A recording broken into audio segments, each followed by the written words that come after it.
Dear students, this is 11th accountancy and our today's topic is ledger. Our subtopic is posting of journal into ledger. लेकिन आज जो हम laser का portion पढ़ते हैं that is preparing real account. कल हमारा टॉपिक था पर्सनल अकाउंट और आज रियल अकाउंट और कल इसके बाद होगा नॉमिनल अकाउंट और फिर कैपिटल अकाउंट. आज हम फिलहाल क्वेश्चन नंबर 11 सॉल्व करेंगे. पास journal entries and prepare only furniture account. अभी तक हमें बहुत सारे अकाउंट्स प्रिपेयर करने होते थे. For example cash account, purchase account, sales account, furniture account, stock account etcetera. लेकिन आज क्वेश्चन कहता है कि pass journal entries and prepare only furniture account. और हमारा जो ईयर है दैट इज 2021. सबसे पहले हम जर्नल एंट्रीज इसके बनाएंगे, उसके बाद हम पोस्टिंग करेंगे इसको लेजर में. तो जर्नल जब हम बनाते हैं उसके लिए हमारे पास फॉर्मेट है date, particulars, ledger folio, debit amount and credit amount. ये 5 कॉलम्स हैं, तो ये हम ऑलरेडी जानते हैं. इसमें हमारे पास 5 ट्रांजैक्शंस हैं. जनवरी 1, जनवरी 15, जनवरी 26, 28 एंड 31. तो पहली ट्रांजैक्शन जो है वो है जनवरी 1. जनवरी 1 की ट्रांजैक्शन में पढ़ता हूं. Purchased furniture for cash from Akhil. Akhil से हम कैश पेमेंट उसको हम करते हैं और हम उससे फर्नीचर खरीदते हैं. फर्नीचर हम उससे परचेज करते हैं 18,000 का. यानी हम यहाँ पर जो एज पर फॉर्मेट लिखेंगे फर्नीचर अकाउंट जो हमें इनकम होती है that is furniture comes into the business, that is we received this furniture costing rupees 18,000 that is debited to the furniture account. उसके बाद हम थोड़ा सा स्पेस डालते हैं और टू कैश अकाउंट. ये कैश से हम लाते हैं. We purchased furniture by cash.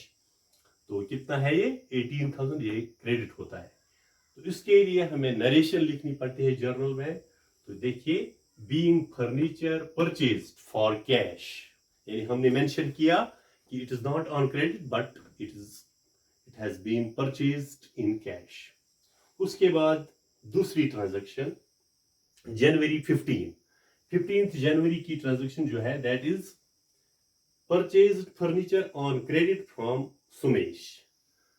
पहले हमने अखिल से लाया था, फर्नीचर परचेज किया था but in cash. And now we purchased again furniture from Sumesh but on credit. हमने सुमेश से लाया on credit, purchased furniture on credit from Sumesh for rupees 12,000. इस वक्त हमने कैश पेमेंट नहीं की है. इस वक्त हमने 12,000 का फर्नीचर लाया है दूसरे क्रेडिटर से, सप्लायर से, दैट इज सुमेश. तो हम लिखेंगे फर्नीचर अकाउंट अगेन. कितना ये डेबिट होता है 12,000. Furniture again comes into the business but here it is on credit. तो हम यहां नहीं लिखेंगे टू कैश अकाउंट. ऊपर हमने लिखा था टू कैश अकाउंट, तो यहां हम लिखेंगे to Sumesh account. Sumesh account में उसका जो अमाउंट है is being credited. This amount is being credited to Sumesh account. तो हम लिखेंगे यहाँ पर इसकी narration being furniture purchased on credit. यहाँ पर हमने लिखा था being furniture purchased for cash क्योंकि कैश पेमेंट थी, और यहाँ हमने लिखा being furniture purchased on credit क्योंकि हमने सुमेश से ऑन क्रेडिट लिया है 12,000 में फर्नीचर. एंड देन जनवरी 26, ये जनवरी 26 है. जनवरी 26 पर क्या होता है डेप्रिसिएट फर्नीचर. यानी फर्नीचर में डेप्रिसिएशन होती है. फर्नीचर का वैल्यू कम होता है. There is fall in the value of furniture by rupees 250. ₹250 value कम होती है फर्नीचर की, तो हम लिखते हैं depreciation account DR followed by the word DR, that is this amount is being debited. तो ₹250 है हमारा depreciation account में.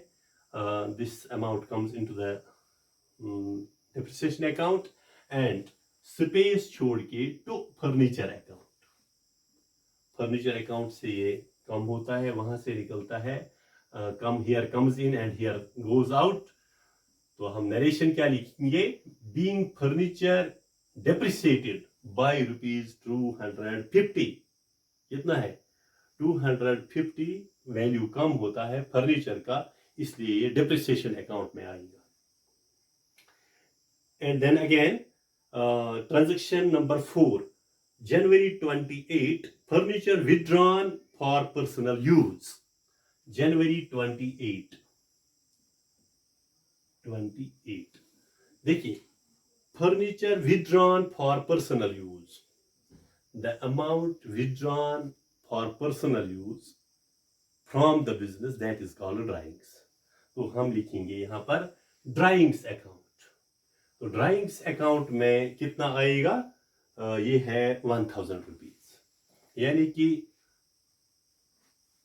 Furniture withdrawn for personal use, business में फर्नीचर है, तो उस फर्नीचर में से हम अपने पर्सनल यूज के लिए लेते हैं 1000 का. फॉर एग्जांपल हमारे पास चेयर्स हैं एंड ईच चेयर कॉस्ट ₹100. अगर हमने 10 चेयर्स लिए अपने बिजनेस से, तो घर में इस्तेमाल की, तो 100 into 10 दैट इज 1000.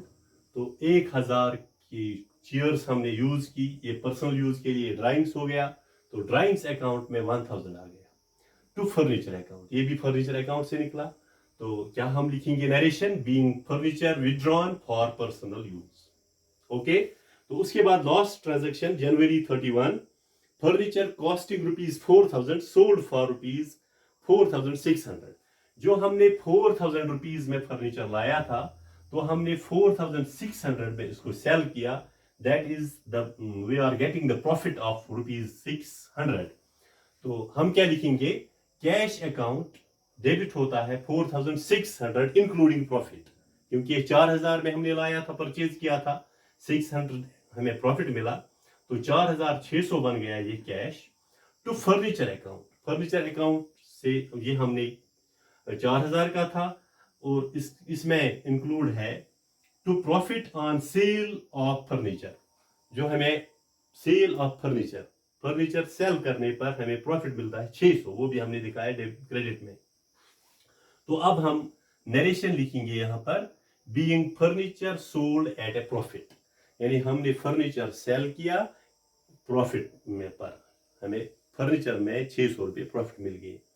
अब ये जर्नल तो बन गया यहां तक, दिस पोर्शन इज जर्नल. अब हम इसको पोस्ट करते हैं लेजर में, posting of this journal into laser.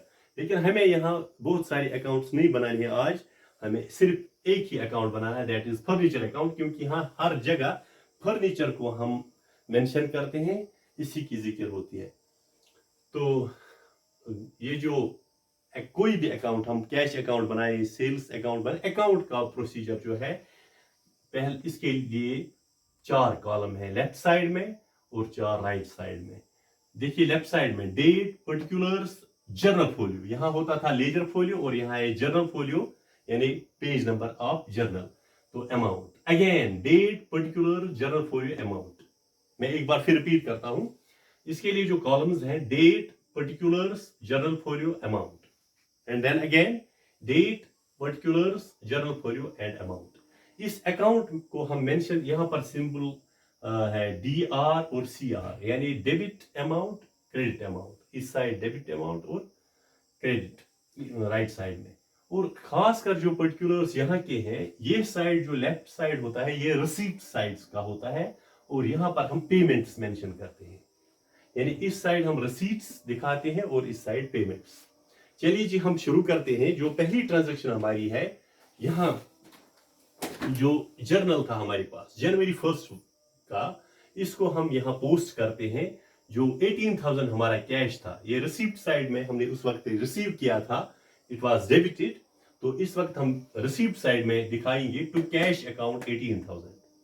इसी तरह जनवरी 15 अगेन हमने रिसीव किया था ये स्टॉक फर्नीचर 12,000 का, तो ये सुमेश से हमने ऑन क्रेडिट लाया था, तो टू सुमेश 12,000। ये टोटल बनता है 30,000। तो 30,000 का फर्नीचर हमने परचेज किया था, पहले कैश उसके बाद क्रेडिट। और उसके बाद हम दिखाते हैं पेमेंट साइड में। पेमेंट साइड में पहले हमें दिखाना है third transaction, that is on 26 फरवरी 250। जो यहाँ ये है, ये यहाँ पोस्ट करते हैं, ये पेमेंट साइड है, तो ये अकाउंट फर्नीचर अकाउंट से चला जाता है 250 रुपये। उसके बाद हमें दिखानी है ये 28 जनवरी की ड्राइंग्स अकाउंट में हमें आता है 1,000 रुपये। हम लिखेंगे बाय ड्राइंग्स अकाउंट। यहाँ हम लिखते थे टू कैश अकाउंट, यहाँ बाय डेप्रिसिएशन बाय ड्राइंग्स, यानी ये पेमेंट साइड है। उसके बाद जो नेक्स्ट है ये 4,000 का फर्नीचर जो हमने परचेज किया था, वो हम दिखाते हैं 4,000 इस जगह। ये हमने बाय कैश अकाउंट 4,000 जो ये वाला था, ये हमने परचेज किया था कैश से 4,000 का, उसको हमने सेल किया था बाद में, लेकिन 4,000 हमें मेंशन कर रहा है। तो ये जब हम टोटल इसका देखेंगे, इस साइड का टोटल वो आता है 5,250। दिस एंड दिस, इनका टोटल। तो हमें इस टोटल को ये साइड माइनस करना है। इस साइड हम लॉस दिखाते हैं, इस साइड प्रॉफिट दिखाते हैं। यानी अगर ज्यादा ये साइड है तो प्रॉफिट है, अगर कम ये साइड ज्यादा है तो लॉस है। तो इस वक्त हमें प्रॉफिट साइड ज्यादा है, प्रॉफिट मिलता है ज्यादा। 30,000 जो यहाँ 30,000 टोटल था, उससे हमने माइनस किया इन ये जो हमारी तीन क्या है ये ट्रांजेक्शन्स, तो इन आइटम्स को हमने टोटल किया 30,000, total of this 30,000 and total of this 5,250, इनको माइनस किया तो ये बन गया 24,750। ये इसके साथ जोड़ के ये भी 30,000, यानी ये बैलेंसिंग फिगर बन गई, ये 24,750। तो अब ये अकाउंट बैलेंस हो गया। जो अब गौर करने की बात ये है कि जो ये जनवरी क्या है, ये जनवरी 31 पर, ये जनवरी 31 है, तो यहां पर हम लिखते हैं 24,750। ये कल की क्लोजिंग बैलेंस है या आज शाम की क्लोजिंग बैलेंस है, और कल सुबह की होगी ये ओपनिंग बैलेंस। फॉर एग्जाम्पल आज है 31 जनवरी फॉर एग्जाम्पल, तो आज शाम को हमारे पास बैलेंस है, क्लोजिंग बैलेंस 24,750। हालांकि हमने रिसीव किया था 30,000 और खर्चा था, हमारे पेमेंट थी 5,250, उसको लेस करके हमारे पास बचता है 24,750। ये 24,750 लेट सपोज आज 31 जनवरी है, आज शाम को हमारे पास ये क्लोजिंग बैलेंस थी, और कल है 1 फरवरी, यानी नेक्स्ट मंथ कल सुबह को शुरू होगा, और कल सुबह यही बैलेंस जो हमारे पास है ये बन जाएगी ओपनिंग बैलेंस। तो हम यहां लिखेंगे टू बैलेंस बीडी ऑन 1 फरवरी। तो लिहाजा जो हमारे पास आज की है क्लोजिंग बैलेंस, ये कल की ओपनिंग बैलेंस है। आज हमने बैलेंसेस भी दिखाए, क्लोजिंग और ओपनिंग। इसी के साथ हम इस अकाउंट को क्लोज करते हैं और हमारा क्वेश्चन हो गया complete. And this is all for today's